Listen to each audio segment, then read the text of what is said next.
আপনি যে বললেন জুলাই যোদ্ধা, এই যে জুলাই মাস আসতেছে, আমরা অবশ্যই দলের থেকে তো সুন্দর প্রোগ্রাম করবো। সেখানে যদি তাকে আমরা কিছু কথা বলার সুযোগ দিই, যে একদম সুমুখ সারে নেত্রী ছিলেন, কাজ করেছেন, সবাই তাকে জুলাই যোদ্ধা হিসেবে চেনেন, তখন তো আমাদের গ্রহণযোগ্যতা এবং আমাদের মেসেজটা কিন্তু জনগণ পেয়ে যাবে যে না, আমরা জুলাই যোদ্ধাকে সাথে নিয়ে আমরা কাজটা করছি। এটা একটা ইয়াং জেনারেশনে তা অনেক ভক্ত শুভাকাঙ্ক্ষী আছে। আমি অলরেডি বলেছি কিছু কিছু যে বিভিন্ন শিক্ষা প্রতিষ্ঠানে ফিমেলদের পার্সোনাল হাইজিন স্যানিটেশন এইসব প্রোগ্রামে, এবং যেখানে যেখানে তাকে নিয়ে কাজ করলে ইয়াং জেনারেশন আগ্রহ নিয়ে সেই সব অনুষ্ঠানে আসবে, আমরা সেই সব জায়গায় তাকে কাজে লাগাতে।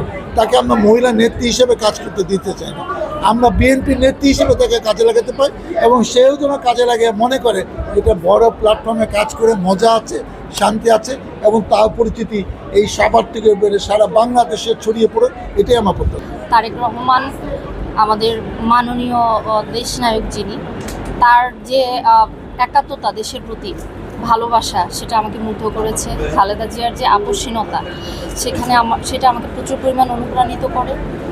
এবং আমি জুলাই অভ্যুত্থানের পরে এনসিপিতে যুক্ত হয়েছিলাম, জনগণের জন্য কাজ করতে চেয়েছিলাম, কিন্তু সেখানে যখন দেখলাম ব্যাপক অনিয়ম এবং দুর্নীতি, তখন আমার মনে হলো যে হ্যাঁ, আপসীন নেত্রীর যে দল এবং আমাদের যে সৎ রাষ্ট্রনায়ক ছিলেন জিয়াউর রহমান, তার যে দল, সেখানে যদি আমি কাজ করি এবং এই মাধ্যমে এখানে আমি হয়তো বা জনগণের কল্যাণে কাজ করে যেতে পারবো, আমার এলাকার যে জনগণ রয়েছে তাদের জন্য কাজ করতে পারবো।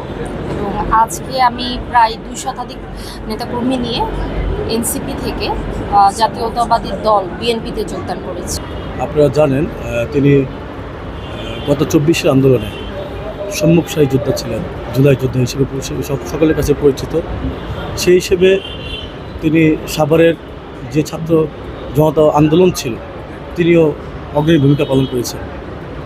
এবং একই সাথে আমরা যারা ছাত্রদল করি, আমরা আমাদের ঢাকা জেলা ছাত্রদলের বর্তমান সভাপতি জনাব তমিজ ভাই এবং সাধারণ সম্পাদক মাহফুজ ইকবাল ভাইয়ের নেতৃত্বে আমরা মাঠে ছিলাম। এবং আমি আরও বলতে চাই, আজকে আপনারা জানেন উনি বিএনপিতে জয়েন করেছেন।